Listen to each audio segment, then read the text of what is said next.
let me ask you specifically, one of the reasons I'm so grateful that you're here, J.D. Vance, of course, is a senator.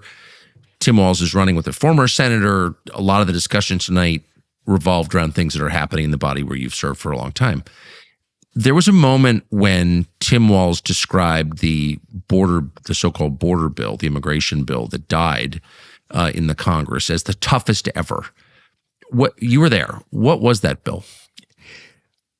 Everything he said was wrong. So here again, Tim Walz is either lying, meaning he knows the truth and he's not stating it, or he's been deceived by somebody else and didn't bother to do his own homework and check it up. In the first place, the reason we have a crisis along the southern border has everything to do with the fact that the current administration refuses to enforce laws as they exist on the books already. The Biden-Harris team has done a phenomenal job at selling a lie. The lie is that we really wanted to fix the border crisis. We just couldn't. So we had to have changes in law in order for us to enforce the border. Republicans refused to go along with that. So sorry, we can't do anything. All of that is a lie. Existing law allows them to stop the problem. They don't want to do it. So they came up with this bill. And now this bill was negotiated by 2 or 3 people in the Senate, only one of whom is a Republican, my friend and colleague, James Lankford, a great senator from Oklahoma. I really do like James Lankford a lot. I disagree with him on this bill. But Mitch McConnell assigned him to negotiate that bill with Democrats. And at the time he did that, a lot of us told him, look, the best thing you could do with this bill is find a way to negotiate something that says we want to tie Joe Biden's hands. The Democrats really wanted funding for Ukraine. A lot of Republicans, like myself, didn't want to do that. Republicans really wanted a secure border. So the idea was maybe we can force them to secure the border by tying Joe Biden's hands so he can't just continue to have the open borders immigration policy. A couple months go by. Lankford puts a lot of time into it, but what he negotiates doesn't tie Biden's hands. And if anything, it would make it a lot worse. Now, there are some good provisions in there, but there are a lot of provisions that, especially in the hands of a Biden-Harris administration, would have made things a lot worse. Like the fact that they would have to, under Section 244B of the bill, there's some indication that they'd have to let in about 1,400 people every single day. Remember, Jay Johnson, who served in the Obama administration in the Department of Homeland Security, had said that we reach crisis levels at 400 migrants per day. This would have systematized it as high as 1,400 per day. So this is one of the many examples within this bill. 1,400 a day? Yes, of what they would have to process. And then we've also got this Section 3402 within the bill that would have provided billions of dollars, $2.3 billion to this global initiative to facilitate migration, including to the United States. To facilitate migration? To facilitate that. And also to provide legal services. I kid you not.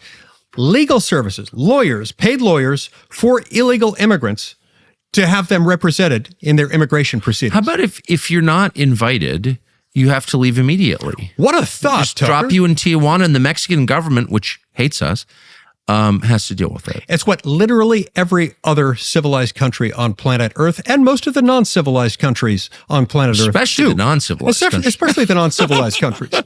But all of the countries that we are aware of have some kinds of restrictions like these.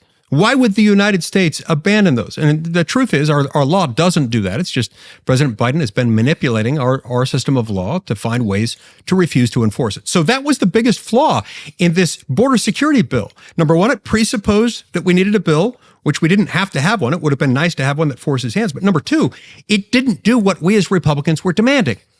Now, I don't know why that didn't happen, whether Mitch McConnell didn't specify that to James Lankford as the minimum negotiating standard. I wasn't in the room when they had all those conversations. But I do think this is a problem. I think somehow the message got through to Senator Lankford from Mitch McConnell, don't worry about forcing Joe Biden's hands, because that's what we got out of this bill. Something that would not have done a darn thing. Why would the head Republican in the Senate want a bill like that facilitated illegal immigration, that gave lawyers paid for by taxpayers in an increasingly poor country to illegal aliens. Why would Mitch McConnell be for that? Look, obviously I can't speak for him. I can't get into his head. I don't know what he was thinking. Knowing Mitch McConnell, I doubt he would have thought, yeah, go and do all those things. Maybe he didn't realize the extent to which it would have this effect. I read Mitch McConnell's position in this circumstance as being focused much more on let's just do whatever we got to do to fund Ukraine, to send more money to Ukraine. He wanted to get that done. And so if he could find some kind of who cares about our country? Gesture, We've got a Ukraine war. Yeah. I mean, let the other people worry about that. Let Langford go ahead and negotiate something. As long as he can come up with something, then we'll get our funding for Ukraine. We can dance, kiss, schmooze, carry on. We'll all go home happy. Look, I don't serve in the Senate. I just watch, but that sounds exactly right to me, just from watching from the outside. What do you think that is?